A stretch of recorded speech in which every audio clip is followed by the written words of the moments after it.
You may have heard the expression pushing color. Pushing color means you could change your painting to portray a mood that you want it to portray. When I first started painting, I was always painting exactly what I saw.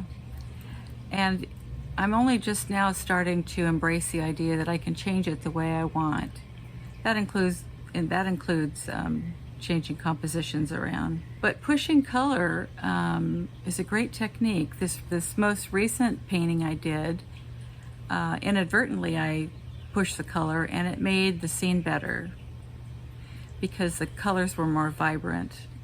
So with pushing color, you can give perspective by muting the background with cooler colors and bringing the warm colors forward to give it depth. It helps to emphasize your focal point, convey emotion. Taking hints of color from a scene and exaggerating them can create a bold effect. Anyway, let's get started. So I'm going to do a painting of Morro Rock, and I might adjust the composition a little bit.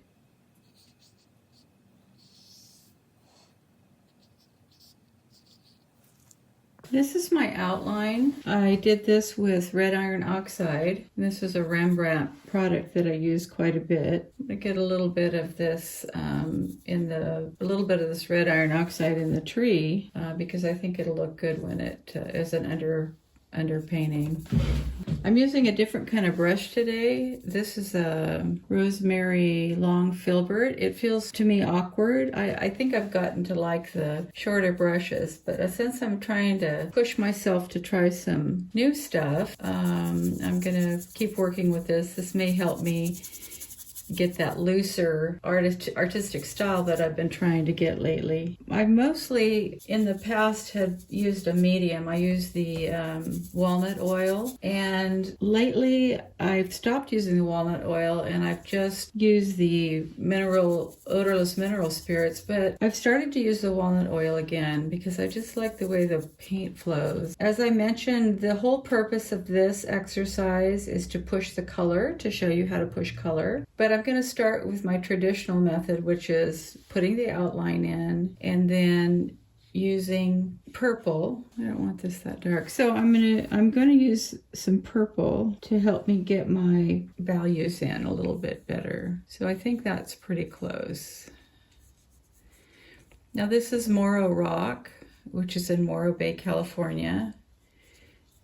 And it's a very scenic place. This rock is considered sacred to the Indians in that area. No one's allowed up on it. They used to allow people to hike up there, but no one's allowed up there anymore, except for once a year when the Native Americans have their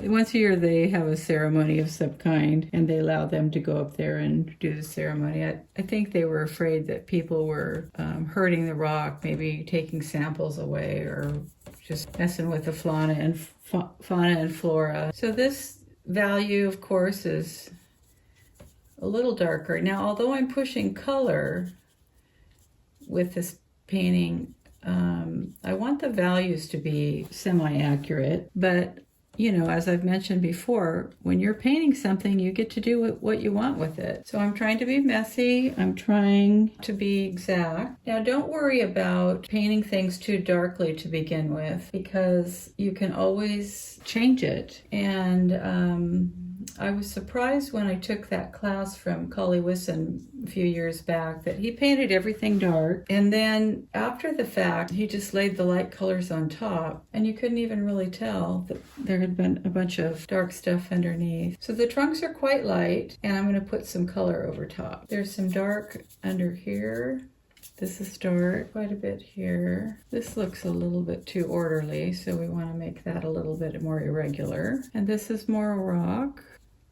The time of day for this painting was early afternoon, and the sun was coming from above and a little bit to the west. So we're getting everything worked in here. What I'm doing is I'm indicating darker areas. This is probably the darkest, and this tree points toward the center of interest, which is Morro Rock. There's a lot of brown in this tree, so I'm adding it here. I just noticed I have another branch coming out here, and then I'm going to add add a little brown to this area. So I'm using cobalt blue, phthalo blue, and white for the water. As the water gets closer to the shore, you'll start to see the waves. So we'll get this in because that's where they're darker. And this is where the white water is going to be.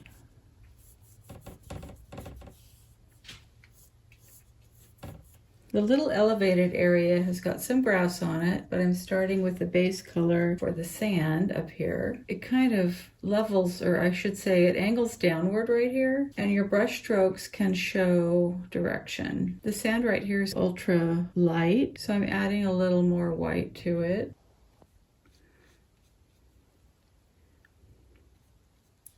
My focal point is going to be the rock. You'll notice that it's not right in the middle, although you can put your focal point wherever you want to. You don't have to stick to the rules. And the rules are made to be broken. And sometimes you start out with the darks and you paint them and then you add the lights on top. And sometimes you put the lights and you add the darks on top. So there's more than one way to skin a cat, for sure. There's a lot of blue on this side of the rock, and I'm probably going to be adding a lot of color on top of this and painting it over and over. Now I've got the shape of the rock off, so if anyone sees this painting and lives in Morro Bay, they're going to recognize that it's off. So I'm going to tighten it up a little bit. It's a little shorter on this side. I have a little bump out here. It needs to be darker so it's obvious. So for the mountain color, I'm using cobalt blue, red iron oxide.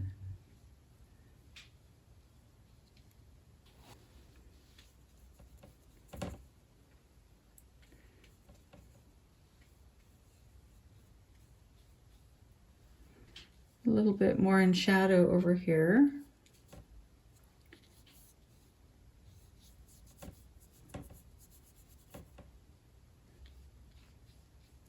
And the mountains get lighter in color as they get closer to the water. So I'm adding my previous mixture that I used down here. I added this into my mountain color.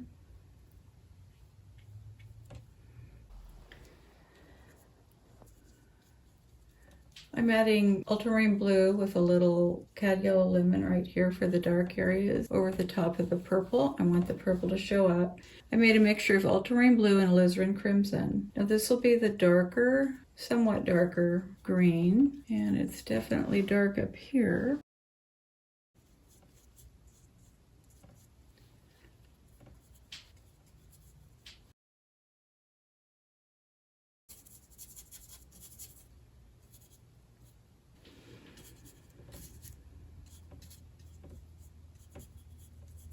Now, when you try to paint kind of the periphery of the tree, and you want to show that there's some little bitty leaves and stuff going out, you can paint over the sky. The sky color will lighten the color that you're painting, and it makes it look more believable. When I start to become aware of dabbing, I know I need a bigger brush. You want your brush strokes to be interesting, so that's what I'm attempting to do here.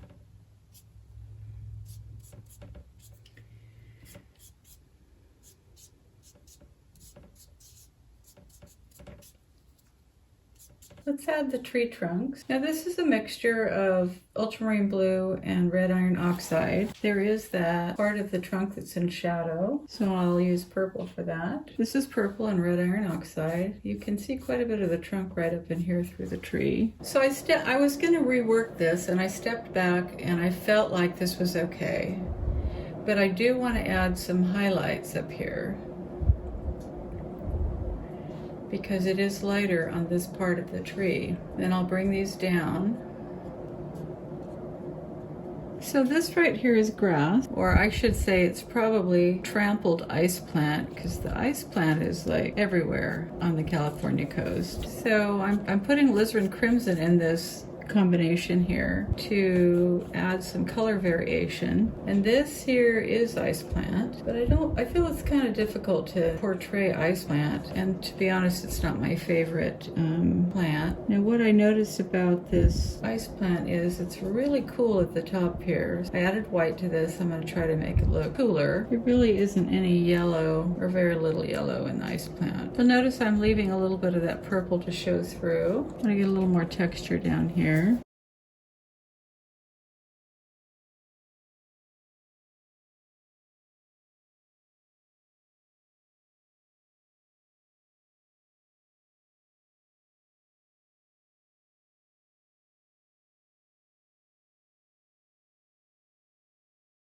So here's my example of pushing color. I hope it was helpful. Just realize that you can change any painting you paint. You can make it brighter or lighter, or just change things around and move things around. It's all up to you.